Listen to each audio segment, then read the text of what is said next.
જેને નામે આખો દ્વાપર યુગ ચડાવી શકાય.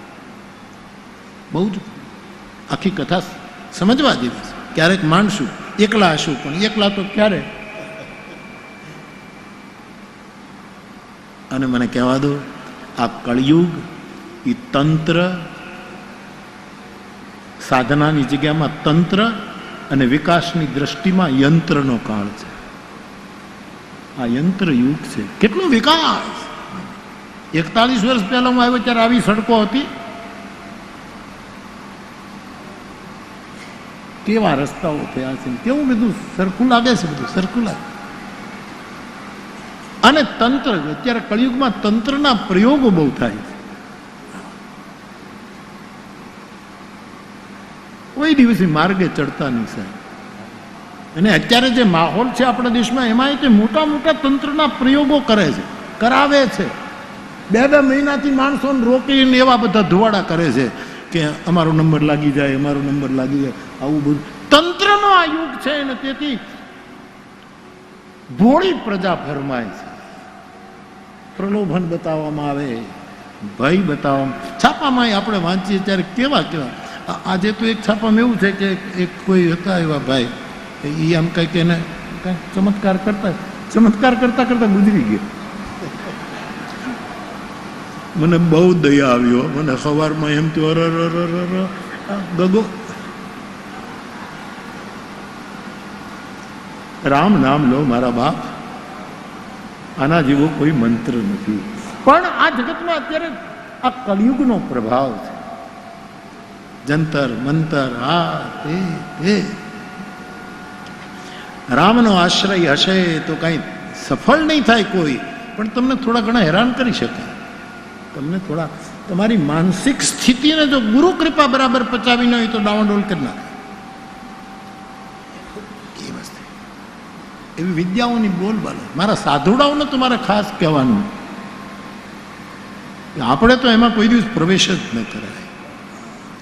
આપણે તો દરબારી કર.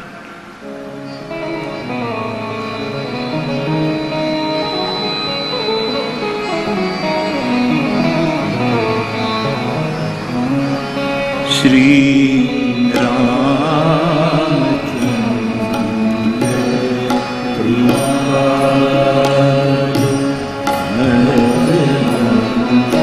આપણે તો આપણે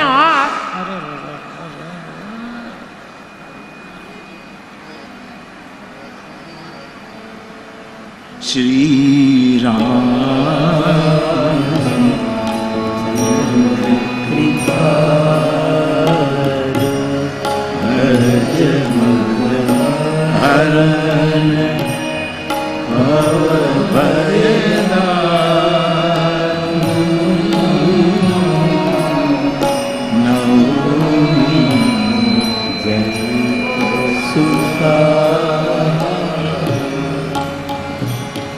इति वदति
સાધુ સમાજ એ સુરલોક છે. આપણે ક્યાંય ઉપર જવાની જરૂર નથી. સાધુઓનો સંગ કરીએ સુરલોકમાં આપણો નિવાસ છે. અને એમાં રામકથાની, ભારતીય શાસ્ત્રોની જે કોઈ દિવ્ય ગ્રંથ હોય એનો સંવાદ ચાલતો હોય તો એ કામદુર્ગા ગાય છે, એને દરેક રીતે આપણે સેવીએ, સાધુઓની વચ્ચે બેસી. તો કાળ એવો છે કે આમાં ઘણી એવી મેલી પ્રવૃત્તિઓ થતી હોય, એવા પ્રયોગો થતા હોય. એવું શંકરાચાર્ય ભગવાન ઉપર પણ લોકોએ છોડે 32 વર્ષના યુવાન ઉપર જે મેલા પ્રયોગો કર્યા છે એ કાળે ઓછા નથી કર્યા છે. એ તો શંકરમ શંકરાચાર્યમ કેશવમ બાદરાયણમ. હા સાહેબ, જગતના ચોકમાં સનાતન ધર્મની અદ્વૈત સિદ્ધાંતની પ્રસ્થાપના કરીને એ મહાપુરુષે પોતાનું અવતાર કાર્ય પૂરું કર્યું. બાકી એ વખતે પણ અનેક પ્રકારના તંત્ર પ્રયોગો થયા, આપણે એમાં ન જવું. રામ નામ, કૃષ્ણ નામ, શિવ નામ, અથવા તો તમારા જે ઈષ્ટદેવ હોય જે હોય. આજે મને કોઈ પૂછ્યું કે બાપુ તમે શિવપુરાણની વાત કરીને કીધું કે મુનિ ઉપમન્યુને ભગવાન કૃષ્ણએ પંચાક્ષર મંત્ર, આમ તો ષડાક્ષર કહેવાય પણ આપણે ઓમને અક્ષરમાં નથી ગણતા, એને આપણે બહાર રાખવું, એ બાર છે. એટલે નમઃ શિવાય એ પંચાક્ષર મંત્ર આપણે કહીએ છીએ પણ મૂળ ષડાક્ષર ગણાય. જો ઓમને ભેળવો તો ઓમ નમઃ, એમાં બહુ જ લખ્યું છે કે ભગવાન કૃષ્ણ આપણને સમજાવવા માટે પૂછે છે ને એના કે ઓમ નમઃ શિવાય મંત્રનો જપ કઈ રીતે કરવો, આસન કેવું હોય, કેવી શુદ્ધિ હોય, કઈ રીતે કરવું, તિલક કેવું કરવું, કેવી માળા ધારણ કરવી, કયા સમયે આ મંત્રનો જપ. એટલે આવો સરળ જે શિવનો મંત્ર હોય, રામનો, કૃષ્ણનો, દુર્ગાનો અથવા તો આપનો જે મંત્રો, મને કોઈ તકલીફ ન પડે. પણ આ કળિયુગ એ નામનો યુગ છે, જીવવા જેવો યુગ છે. આપણે સજ્જુગ જોયો નથી, ત્રેતાની કથાઓ કરીએ છીએ, દ્વાપરના કૃષ્ણ ચરિત્રના ગાયન સાંભળીએ છીએ.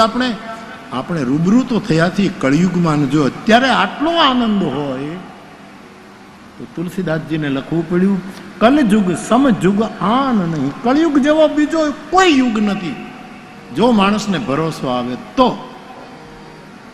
આ ભરોસો પણ મારા શબ્દની ડાયરીનો એક શબ્દ, ભરોસો, મારી નાનકડી એવી ડાયરીનો એક શબ્દ. તો રામકથા કામધેનુ ગાય છે એવી કથા લોહલંગરી બાપાના સ્મરણમાં મંડાણી છે. ત્યારે ફરી એક વખત એ પંક્તિનું ગાયન કરી અને કથાને આગળ વધારીએ.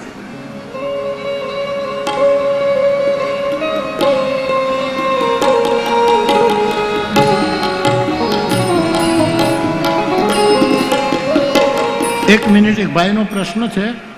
બાપુ, મેં રામચરિત માનસને ગુરુ તરીકે માન્યો છે, એ ગ્રંથને. મને મારા જીવનની બધી મુશ્કેલી, મૂંઝવણ અને અસમંજસનો જવાબ માનસ આપે છે. એટલે મેં વ્યાસપીઠની પ્રેરણાથી પોથીને જ ગુરુ માન્યા છે. બહુ સારું કામ કર્યું બાપ, તને પગે લાગુ. તે ગ્રંથને ગુરુ બનાવ્યો, એ બહુ સારું કામ કર્યું. માણસનું કાંઈ ઠેકાણું નહીં સાહેબ. અમારા જયંત બાપા પાઠકે લખી ગયા, દડ દડ દડ દડ દડી પડે ભાઈ માણસ છે. માણસ ક્યારે દડી પડે? જયંત પાઠક, રમણ બાપાના ભાઈ. દડ દડ દડ દડ દડી પડે ભાઈ માણસ છે, અને હસતા હસતા રડી પડે ભાઈ માણસ છે. રમતા રમતા લડી પડે ભાઈ માણસ છે, અને દડ દડ દડ દડ દડી પડે ભાઈ માણસ. વ્યક્તિ નહીં. ગુરુ નાનકજીએ 10 ગુરુ સુધી આ પ્રયોગ કર્યો કે વ્યક્તિ ગુરુ, વ્યક્તિ ગુરુ, વ્યક્તિ ગુરુ હોઈ શકે, પણ ખાલી વ્યક્તિ ન હોય, આખું અસ્તિત્વ હોય. ઓહો, નદીયું જેને ઉર સંભાળી અને સાયર જળ ગંભીર, જગમાં એનું નામ ફકીર.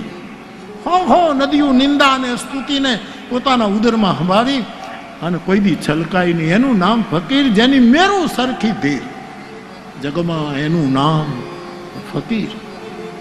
એવા કોઈ સાધુ મને તમને મળી. બાકી નહીતર ગ્રંથને મને બહુ ગમ્યું. આ મને ગમતી વાત, રામચરિત માનસને ગુરુ માની. અને એ છે, આવું રામાયણમાં લખ્યું છે. સદગુરુ જ્ઞાન બિરાગ જો